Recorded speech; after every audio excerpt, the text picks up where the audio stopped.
ସମସ୍ତେ ଭଲ ଅଛ? ପୁରା ସୁସ୍ଥ ତ? ଆଚ୍ଛା, ଜଣେ ଜଣେ କହିବ, ମତେ କହିବ ତୁମ ଘରେ କିଏ କିଏ ସବୁ ରହୁଛନ୍ତି ତୁମେ ଜାଣିଛ? ତୁମ ନାଁ ସବୁ ଜାଣିଛ? ତୁମ ଘରେ କିଏ କିଏ ରୁହନ୍ତି କହିଲ?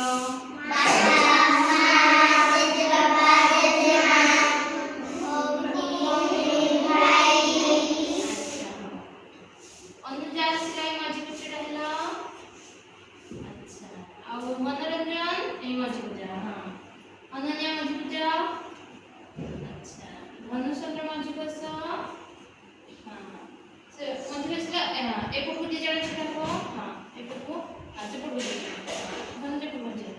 ଆଚ୍ଛା, ମୋ ଘରେ ଅଛନ୍ତି ବାପା, ମା, ଭାଇ, ଭଉଣୀ, ଜେଜେବାପା, ଜେଜେମା ଅଛନ୍ତି। ହଉ, ଏଇଠି ତୁ ଛିଡ଼ା ହେଲୁ ନନ୍ଦିନୀ। ଛିଡ଼ା ହୁଅ। ଜାଣିଛ ସମସ୍ତେ ହେଲା, ବାପା, ମା, ଜେଜେବାପା, ଜେଜେମା, ଭାଇ, ଭଉଣୀ ହେଲା। ଆଉ କିଏ ଗୋଟେ କୁନି ପିଲା ରୁବି ଆସିନି ଯେ? ହଁ, ରୁବି ଆଗକୁ ଆସ। ରୁବି ଆସ। ହଁ, ତୁମ ଘରେ ସବୁଠାରୁ ବୟସ୍କ କିଏ? ଜେଜେବାପା। ହେଲା, ଧନୁଷ ହେଲା ଜେଜେବାପା। ଧନୁଷ କିଏ? ଜେଜେବାପା। ଆଉ ନନ୍ଦିନୀ ହେଲା ଜେଜେମା। ମନେ ରଖିବ କାହା ନା କଣ? ଇଏ କଣ? ସେ ଏଇଠି ଠିଆ ହୁଅ।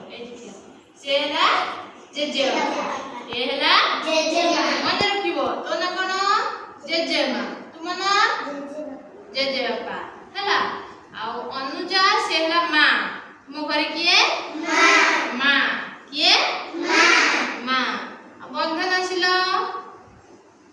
ସିଏ ହେଲା ତୁମ ଘରେ ମୋ ବାପା। ହେଲା, ମା ବାପା ଯେତିକି ଯାଅ। ହଁ, ତୁମେ ପଳେଇ ଆସ। ସେ ହେଲା ମା ବାପା, ଏ ହେଲା ଜେଜେବାପା, ଜେଜେମା। ହେଲା, ହଁ, ଇଏ ହେଲା ତୁମର ଭଉଣୀ। ଇଏ କିଏ? ଇଏ ହେଲା ଭାଇ। ବସ, ତୁମେ ବସ। ଅନୁଜା ବସ। ନା ତୁମେ ଛିଡ଼ା ହବ। ହେଲା, ହଁ, ତୁମେ ତୁମ ଘରେ କଣ? ଆଚ୍ଛା, ତୁମ ଘରେ ତୁମ ଜେଜେବାପା ଗୋଟେ କଣ କଥା ହୁଏ? କେମିତିକା କଥା ହୁଏ କହିଲ? ହଁ, କଥା ହୁଅ ଯେମିତିକା ତୁମ ଜେଜେବାପା ଘରେ ଆସିକି ଖାଇବାକୁ ଦେଲ, ଯେମିତି କଥା ହୁଅନ୍ତି। କଥା ହେଲା ଜେଜେବାପାଙ୍କର ଗୋଟେ ଅଭିନୟ କର। କୁହ କେମିତିକା ତୁମ ଜେଜେବାପା ତୁମକୁ କଣ କରନ୍ତି? କୁହ, କହିପାରିବନି? କୁହ, ମତେ ଖାଇବାକୁ ଦେଲ। ଆସିକି ବସିକି କହିବ। ଆସିକି ବସିକି କୁହ, ବୋଉମା ମତେ ଖାଇବାକୁ ଦେଲ। ଆସିକି ଆଗକୁ ଆସିକି କହିକି ବସିବ। ବୋଉମା ମତେ ଖାଇବାକୁ ଦେଲ। ତୁମ ଜେଜେବାପା ଦେଲ। ହଁ, ବସ, ଖାଇବାକୁ ବସ। ତାପରେ ହଁ, ତୁମ ଜେଜେମା ଆସିଲେ ପୁଣି ଜେଜେମା ଜଣେ କଣ କହିବ? ହଉ ରୁହ, ମୁଁ ଖାଇବାକୁ ଦଉଛି। ତୁମେ ଜେଜେମାର ଅଭିନୟ କର। ହଉ ରୁହ, ମୁଁ ଖାଇବାକୁ ନେଇକି ଯାଉଛି। ହଁ, ମୁଁ ଖାଇବାକୁ ନେଇକି ଯାଉଛି। ହଁ, ବସ। ଏ ହେଲା ଜେଜେବାପା, ଏ ହେଲା ଜେଜେମା। ବସ। ତୁମେ ତୁମ ମାର ଗୋଟେ ଅଭିନୟ କଲ। କୁହ, କିଛି ଡରିବନି। ହଁ, କୁହ। ତୁମ ମା ଯଦି ଘରେ କଥା ହୁଅନ୍ତି କି ରୋଷେଇ କରନ୍ତି, ଗୋଟେ ମାଙ୍କର ଗୋଟେ ଅଭିନୟ କର। ରୋଷେଇ କରନ୍ତି, ଖାଇବାକୁ ଦିଅନ୍ତି ସମସ୍ତଙ୍କୁ, ନହେଲେ ଖାଇବାକୁ ଦିଅ, ରୋଷେଇ କର, ଯାହା ବି ଗୋଟେ ଅଭିନୟ କର। ମା କେମିତି ରୋଷେଇ କରନ୍ତି, ବସିକି ରୋଷେଇ କର। କେମିତି ସମସ୍ତଙ୍କୁ ଖାଇବାକୁ ଦିଅନ୍ତି। ହଁ, ଜଣ କରି ପରସି ଦିଅ। ହଁ, ସମସ୍ତଙ୍କୁ ଖାଇବା ପରସି ଦିଅ। ଦେଖିଲ ମା କେମିତି ଖାଇବାକୁ ପରସି ଦିଅନ୍ତି। ଆଉ ବାପା କଣ କରନ୍ତି କହିଲ? ତୁମ ଘରେ ତୁମ ବାପା କଣ କରନ୍ତି? ଘରେ ଯୋଉ ବାଡ଼ି ହେରିକା ହାଣନ୍ତି। ହଁ, ବାଡ଼ି ହାଣ। ତୁମ ଘରେ ହେଲା ବାପା। ହଁ, ବାଡ଼ି ହାଣ କେମିତି? ନଈକି ଏମିତିକା କୋଦାଳ ହାଣନ୍ତି ନା? ହଁ, ହାଣ। ଚାରା ଲଗେଇବ। ହଁ, ଚାରା ଲଗାଅ।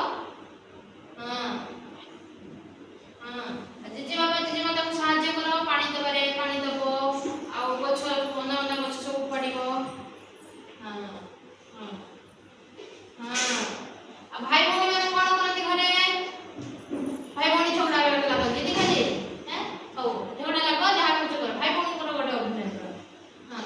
ସେ କହ, ତୁ ମୋ ଚକୋଲେଟ୍ ନେଇଯାଇଛୁ। ସେ କହିବ, ତୁ ମୋ ଚକୋଲେଟ୍ ନେଇଯାଇଛୁ। ଅଭିନୟ କର ଭାଇ ଭଉଣୀଙ୍କର।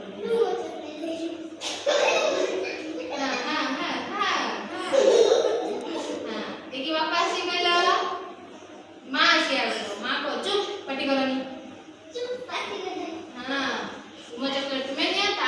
ପଛେର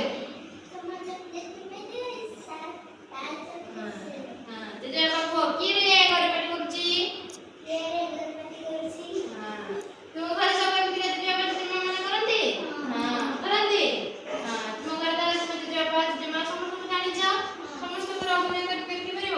ସିଏ ଆସିଲ ମୋ ଘରେ ତ ଜେଜେବାପା କଣ ଜେଜେମା କଣ କରନ୍ତି ଆସି ଦେଖିଲେ ଗୋଟେ ଅଭିନୟ କରିକି ଆସ ଆସ ଆସ କିଛି ନାହିଁ ଆସ କରି ଦେଖ କୁହ କର କର ସେମାନେ ଯେମିତି ରୋଷେଇ କଲା ଖାଇବାକୁ ଦେଲା ତୁମ ଘରେ ତୁମ ଜେଜେମା ମାନେ କଣ କରନ୍ତି? କର କି ରେ ବାଡ଼ି କାମ କରନ୍ତିନି? ଘର ସଫା କରନ୍ତିନି? ପାଣି ଆଣନ୍ତିନି? ଗୋଟେ ଅଭିନୟ କରିକି ଦେଖ କେମିତିକା ପାଣି ଆଣନ୍ତି ଆଣିକି ଆସନ୍ତି ଘରକୁ ଦେଖ ଦେଖ ଛିଡ଼ା ହେଇକି ଚାଲିକି ଦେଖେଇବ ନା ପାଣି ନେଇକି ଆସିବ ଆଉ କରିବ ନା ଅଭିନୟ ଇଚ୍ଛା ହବନି କୋଉଠି କରିକି କେତେ ସୁନ୍ଦର ପିଲାଟା ଅଛି ଦେଖ କେତେ ଅଭିନୟ କରୁଛି ଏଇ ଦେଖ କେତେ ସୁନ୍ଦର ଅଭିନୟ କରୁଛି ପାଣି ଆଣିକି ରଖିଦିଅ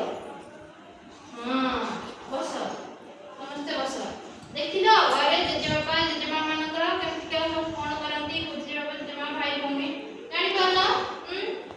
ଆଚ୍ଛା ମୁଁ ଜଣେ ଜଣଙ୍କୁ ପଚାରୁଛି କହିବ ସମସ୍ତେ ହାତ ଦେଖିବ ତୁମ ଘରେ କିଏ ରୋଷେଇ କରନ୍ତି କହିଲ? ରୋଷେଇ କରନ୍ତି। କିଏ କାମ କରିବାକୁ ବାହାରକୁ ଯାଆନ୍ତି? ବାଡ଼ିରେ ସବୁ ଘାସ ଉପାଡ଼ିବା ଔଷଧ ଦେବା ବାଡ଼ି କାମ ସବୁ କିଏ କରନ୍ତି? ଦାଦୁ ଜେଜେବାପା